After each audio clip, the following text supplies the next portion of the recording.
Acute phase وہ ہوتا ہے جو اسٹارٹنگ میں ہوتا ہے 2 ویک 3 ویکس 4 ویکس ہم اس تک پہنچ گئے. ٹھیک ہے. اس کے بعد وہ جب کرونک ہونا شروع ہو جاتا ہے نا, کرونک ہم کہتے ہیں کہ اب مرض یہ پرانا ہوتا جا رہا ہے, پھر ہم جو ہے نا پھر آ جاتے ہیں سرجری کی. اچھا, سرجری کے بعد بھی کچھ لوگوں کو دیکھا ہے, سرجری کے بعد تو فائدہ تو آبویسلی ہوتا ہی ہوتا ہے, لیکن کچھ سالوں کے بعد مطلب یہ مشاہدہ بھی رہا ہے, کیونکہ خود مجھے بھی سائنس کا مائنر پرابلم رہا ہے, لیکن وہ تھرو ٹریٹمنٹ ہی ریزالو ہو گیا تھا. لیکن چونکہ باب المدینہ میں ڈسٹ بہت زیادہ ہے اور دیکھا جائے تو ہر دوسرے یا تیسرے آدمی کو پرابلم رہتی ہے, تو سائنس کے آپریشن کے بعد کچھ سالوں کے بعد دوبارہ سے وہ چیز آ جاتی ہے, تو یہ کیا وجہ ہے اس کی؟ یہ ہوتی ہے ہماری کیئر نہ کرنا. ٹھیک ہے. آپریٹ ہوا, آپ اس چیز سے نکل آئے, اب اس کے بعد اس کی کچھ تدابیر ہوتی ہیں. بالکل. اب تدابیر اگر آپ فالو کریں گے تو آپ اس مرض سے بچتے رہیں گے. صحیح. اللہ رب العزت نے 2 جگہیں دی ہیں سانس لینے سے, ناک کے 2 حصے بنا دیے, ایک اگر ڈیمیج تو دوسرے سے کام چلتا رہے. اللہ رب العزت نے اسی طریقے سے 2 آنکھیں دی ہیں, 2 کان دیے ہیں, کڈنی لیور سب اس طریقے سے باقی چیزیں بھی اللہ رب العزت نے دی ہیں. ٹھیک ہے.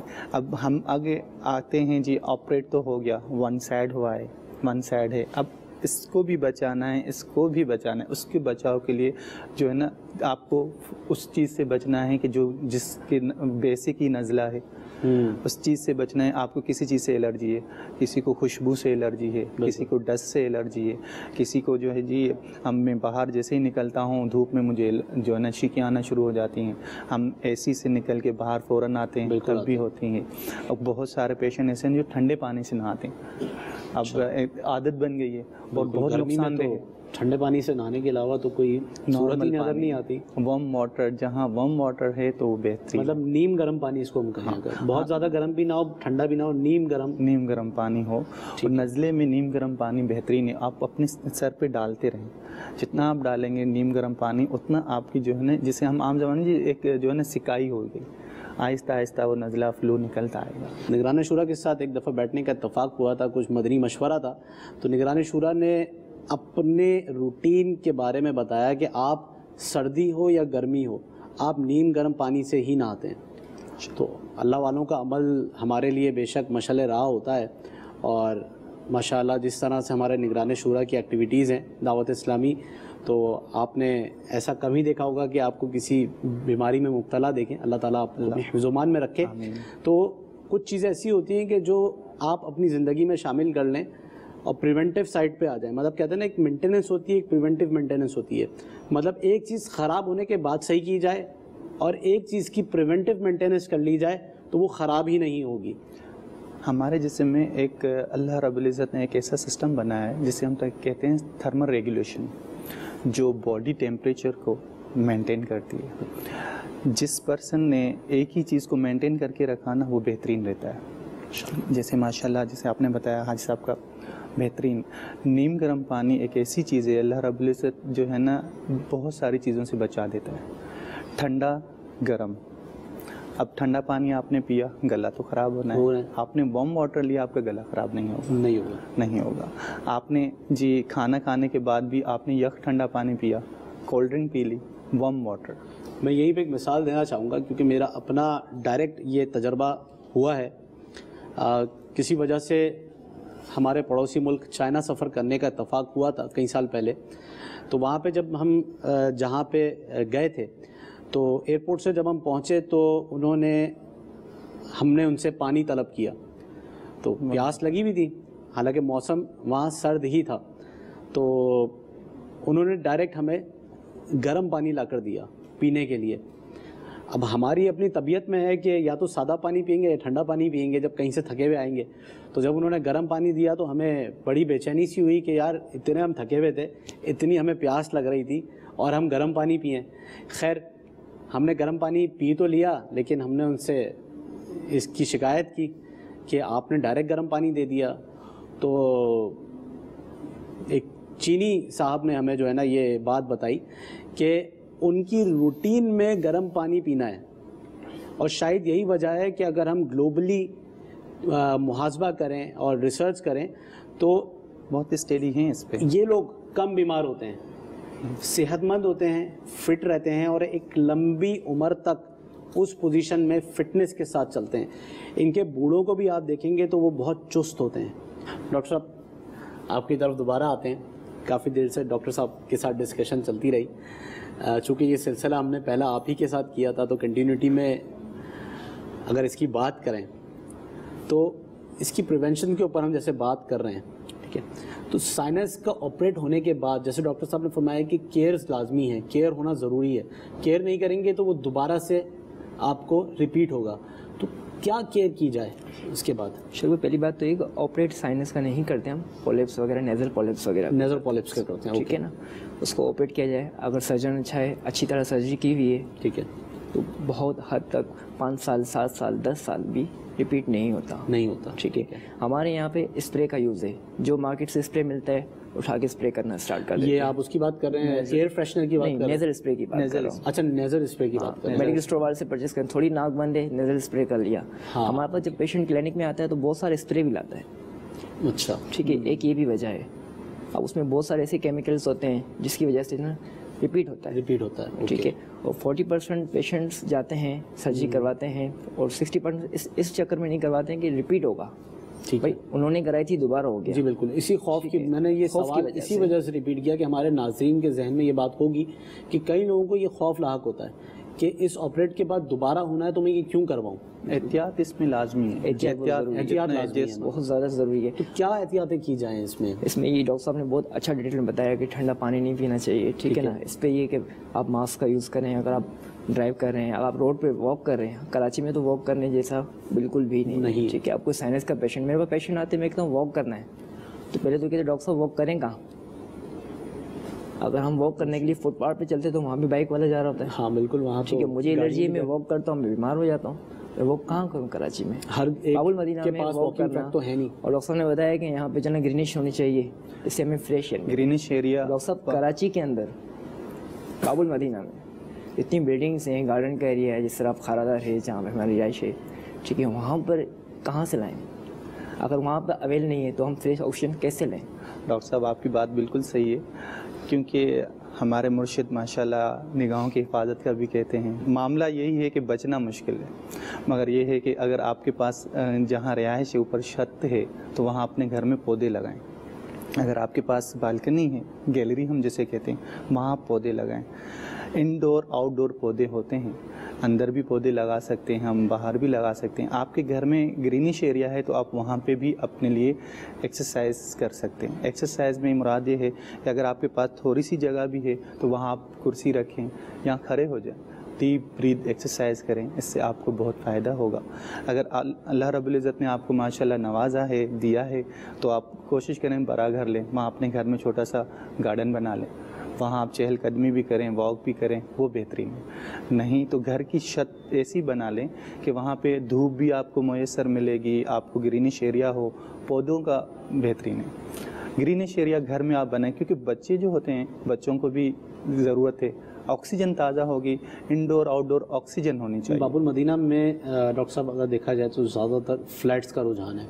پورے ایریاز جو ہیں وہ فلیٹ سے ڈھکے ہوئے ہیں. مطلب وہاں پہ کئی فلیٹس تو ایسے ہیں کہ ہوا کا پراپر گزر بھی نہیں ہے, تو دھوپ کی روشنی تو دور کی بات ہے. تو وہاں کیا پھر مطلب ایسی چیز کی جائے کہ تھوڑا سا اپنا تھوڑی سی بھی گیلری ہے نا, آپ وہاں گرینش ایریا بنائیں, آپ پودے لگائیں. آؤٹ ڈور جو ہوتے ہیں نا وہ آپ دھوپ پہ چلتے ہیں, ٹھیک ہے, اور جو انڈور ہوتے ہیں وہ بغیر دھوپ پہ بھی پودے چل رہے بھی ہوتے ہیں کہ جو انڈور ہوتے ہیں. آپ کو گرینش ایریا رکھیں, کیونکہ ہم میں آپ باہر نکل جائیں, اسلام بینیں باہر کیسے نکلیں؟ بالکل. پر زندگی جو ہے نا گرینش سے ہے, یہ یاد کر لیں. آکسیجن ہے تو سب کچھ ہے. بیسک ہماری آکسیجن ہے, ہوا, گیس, پانی, ٹھیک ہے. اگر آپ کے پاس گرینش ایریا نہیں, گرینش ایریا کا اہتمام کریں. گھر میں بھی آپ لگا سکتے ہیں, بالکنی ہے, چھوٹا سا گھر ہی کیوں نہ ہو, آپ نے اگر 5 پودے بھی گھر میں لگا دیے تو ماشاءاللہ بہت خوبصورت بھی ہوگا, آکسیجن بھی ہوگی. اور اس کی کیئر کریں. کیئر یہ ہے اس کو ٹائم پہ پانی دیں, دیکھیں نیچے کوئی ایسے جانور تو نہیں ہے, تو ان کی صفائی آپ رکھیں گے تو ماشاءاللہ مدینہ مدینہ رہے گا. ڈاکٹر صاحب جو گھر میں فالتو جانور جو پائے جاتے ہیں, ٹھیک ہے, بلی ہے, ٹھیک ہے, کیٹ وغیرہ ہے, ڈاگس وغیرہ جس طرح کے ہوتے ہیں, اس سے بھی الرجی ایک بہت بڑی وجہ ہے. تو آج کل دنیا بھر میں اگر دیکھا جائے تو یہ ایک فیشن کی صورت اختیار کر چکا ہے, بلیاں پالنا اور ان کی کتے وغیرہ پالنا. یا برڈز وغیرہ، یہ تو بہت عام ہے باب المدینہ میں بھی اور کئی جگہوں پہ کہ گھر میں ہی بالکونی میں جو ہے وہ کیجز بنائے ہوئے ہوتے ہیں، پنجرے ہوتے ہیں، اور اس میں کئی قسم کی برڈز ہوتی ہیں. اب جب وہ پرندے ہیں تو پرندے گندگی بھی کرتے ہیں، ان کے اپنے پر وغیرہ اڑتے ہیں، تو یہ تو آپ بڑا عام سا ہے. تو اس سے کس طرح سے بچا جائے؟ اب شوق بھی ہے کہ میں نے پرندہ پالنا ہے اور ریکوائرمنٹ بھی یہ بندہ پوری کر رہا ہے، تو پھر کس طرح بچیں؟ اب جیسے آپ آؤٹ آف کنٹری جاتے ہیں وہاں پہ گھر میں کیٹ رکھنے یا پراپر ویکسینیٹ کرایا جاتا ہے. اچھا، یعنی کہ جانوروں کو بھی ویکسینیٹ کرایا پیٹس کی بھی جو ہے ویکسینیشن ہوتی ہے. بالکل.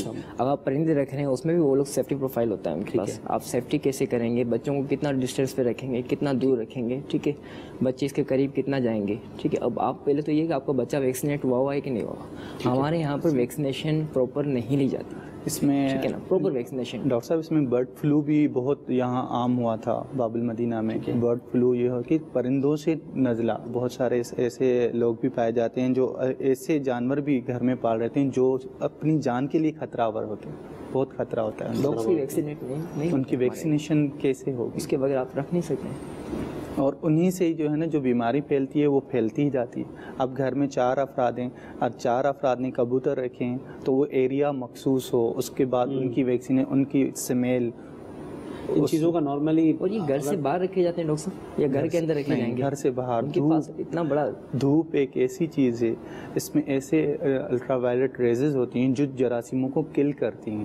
اگر ہم نے ایک پرندے کو گھر میں ہی رکھا ہے تو دھوپ نہیں ملے گی تو وہ تو انفیکٹیڈ ہی ہوگا. وہ تو اپنے جسم کے جو جراثیم پھینک رہا ہوگا ہمارے جسم کے جراثیم کے ساتھ. ہم ڈاکٹر عبدالستار کی طرف چلتے ہیں اور ان سے کچھ مدنی پھول لیتے ہیں. جی ڈاکٹر صاحب، گارگلز وغیرہ سے متعلق جو ہم نے شروع میں بھی گفتگو کری کہ گارگلز کرنا ڈاکٹر ہی فرماتے ہیں، تو اس گارگلز کو کرنے میں کس طرح سے گارگلز کیے جائیں؟ ناظرین اس کو تھوڑا سا میں بریف کر دوں. گارگل سے متعلق غرارے ہیں، غرارے سے متعلق ہم ڈاکٹر صاحب سے مدنی پھول لیتے ہیں. آئیے جی ڈاکٹر صاحب. غرارے کرنا اچھی بات ہے، کر سکتے ہیں، فائدہ بھی ہوتا ہے، انفلامیشن کم ہو جاتی ہے. بٹ جو ہائپرٹینسو پیشنٹ ہے وہ نمک سے غرارے نہیں کریں گے. ہائپرٹینسو سے مراد بلڈ پریشر کے جو پیشنٹ ہیں، ایسے پیشنٹ جن کا بلڈ پریشر بڑھ جاتا ہے، ٹھیک ہے، جو آلریڈی بلڈ پریشر کی دوائیاں کھا رہے ہوتے ہیں، وہ پھر نمک سے گارگل کریں گے، غرارے کریں گے تو لازمی ہے ان کا بلڈ پریشر شک کرے گا. اس کے علاوہ اسپرین وغیرہ یوز کر سکتے ہیں، اسپرین سے غرارے کر سکتے ہیں. بہت سارے اپنے قریبی نیئرسٹ ڈاکٹر سے، اپنے جو فیملی فزیشین ہوتے ہیں اس سے لکھوا کے پرسکرپشن جو وہ آپ کو لکھ کے دے گا اس کو فالو کریں گے. خاص طور پہ سیلف میڈیکیشن سے اوائڈ کریں گے. یہاں اتنا ریزسٹنس ڈیولپ ہو چکا ہے کہ اب ہم میڈیسن لکھتے ہیں، ہمارے پاس کوئی اور وے نہیں ہے. ٹھیک ہے، ہم 4th جنریشن تک آ چکے ہیں. ٹھیک، اب ہمارے پہ یو ٹرن رہ گیا ہے. آپ پوری دنیا میں جائیں، پوری دنیا 1st جنریشن پہ کام کر رہی ہے، کیونکہ پیشنٹ آ رہا ہوتا ہے 1st, 2nd, 3rd جنریشن. جب وہ کھا کے آپ کے پاس آئے گا، ڈاکٹر کیا کرے گا؟ جب آپ اینٹی بایوٹک لے کر آئیں گے، سیلف میڈیکیشن اتنی ہوگی، ڈاکٹر پھر لازمی آپ کو ہائیلی ڈوزز پہ رکھے گا، اینٹی بایوٹکس پہ جائے گا. اور رمضان مبارک ہوتا ہے، ٹھیک ہے، اس میں آپ اینٹی بایوٹکس پہ جائیں گے، لازمی آپ کا روزہ ڈسٹرب ہوگا. ڈاکٹر صاحب وقت سلسلے کا کچھ کم ہے، اگر اس کو ہم شارٹ کر کے اگر یہ دیکھ لیں کہ آپ نے نمک کا ذکر کیا، تو اس میں ڈاکٹر صاحب نمک کون سا استعمال کرنا موضوع ہے؟ نمک باپا کا ماشاءاللہ مدنی پھول ہے تو اس میں تو لاہوری نمک جو گٹھلی نما ہوتا ہے وہ استعمال پتھر کی صورت میں ہوتا ہے، وہ استعمال کریں. اس کو پیس کر استعمال کیا جائے؟ ہاں، پیس کے رکھیں. غرارے کے لیے جو ہے نا وہ تھوڑی چٹکی بھر ڈالیں، زیادہ نہیں، بالکل بہت نمکین ہو ایسا نہیں. آپ افطاری کے فوراً بعد نہیں، مطلب 1 کپ پانی میں تقریباً 200 ml یا 250 ml، ہاں تقریباً 100 ml ہو، 100 ml، ٹھیک ہے. اس وارم واٹر ہو، ٹھنڈے پانی سے نہیں، وارم ہو، نہ زیادہ گرم ہو نہ زیادہ ٹھنڈا ہو، وارم واٹر ہو، اس میں تھوڑی سی نمک ملائیں، اس سے آپ غرارے کریں اور سکون کے ساتھ کرنے. ٹھیک ہے، جلدی نہیں کرنی ہوتی. ڈاکٹر صاحب چونکہ رمضان المبارک کا مہینہ ہے تو اس میں کیا وقت آپ مناسب سمجھتے ہیں؟ ظاہر سی بات ہے روزے میں تو کر نہیں سکتے غرارے کیونکہ حلق میں پانی جائے گا، تو اس کو کس وقت میں کیا جائے؟ پھر آپ افطاری کے فوراً بعد نہیں، آپ عشاء کی نماز جیسے آپ وضو بنا رہے ہیں، ٹھیک ہے، آپ وضو کے ساتھ جو ہے نا غرارے کر لیجیے. ٹھیک ہے. پاپا بھی ماشاءاللہ یہی ترغیب دلا رہے ہوتے ہیں کہ گلا پورے منہ کی صفائی ہو نماز کے لیے جب ہم جا رہے ہوتے ہیں. ٹھیک ہے. اور افطاری کے بعد جو نا یہ آپ نے عشاء کی وضو کے ساتھ آپ نے غرارے کریے، آپ کا گلا انشاءاللہ بہترین رہے گا. ٹھیک ہے. اور سحری میں یہ ہے کہ جتنا ہم جلدی اٹھیں تو اچھا ہے، مسواک کے ساتھ ساتھ آپ غرارے کر لیں. اچھا، پہلے کریں سحری کرنے سے پہلے کریں یا سحری کرنے کے بعد؟ دانت صاف کرتے ہیں جب ہم مسواک کر رہے ہوتے ہیں اس کے ساتھ آپ کر لیں، غرارے کر لیں، غرارے کریں، آپ کا حلق اس ٹائم صاف ہو جائے. اگر ہم سحری سے پہلے کریں گے تو پھر وہی چکناٹ حلق پہ جمی رہے جائیں گی جو کھانا ہم نے کھایا ہوگا. تو سحری کے بعد آپ جو ہے مسواک کے ساتھ ساتھ آپ غرارے کر لیں، اس کے ساتھ وضو بنا لیں. مگر یہ ہے کہ ٹائم ہو آذان سے پہلے غراروں سے یہ حلق میں پانی جاتا ہے، اس میں روزے کی آزمائش ہو سکتی ہے. صلو علی الحبیب صلی اللہ تعالیٰ علی محمد. ماشاء اللہ عز و جل. مدنی چینل کے ناظرین، آپ نے دیکھا ہمارے دونوں ڈاکٹر حضرات نے ہمیں مفید معلومات سے نوازا. ایسے ہی پیارے پیارے سلسلے جس میں دنیا اور آخرت کی بھلائیاں ہماری چھپی ہوئی ہیں مدنی چینل پیش کرتا رہتا ہے. تو آپ سب سے مدنی التجا ہے کہ اپنی دنیا اور آخرت کی بھلائیوں کے لیے مدنی چینل دیکھتے رہیے. صلو علی الحبیب صلی اللہ تعالی علی محمد صلی اللہ علیہ وسلم. رمضان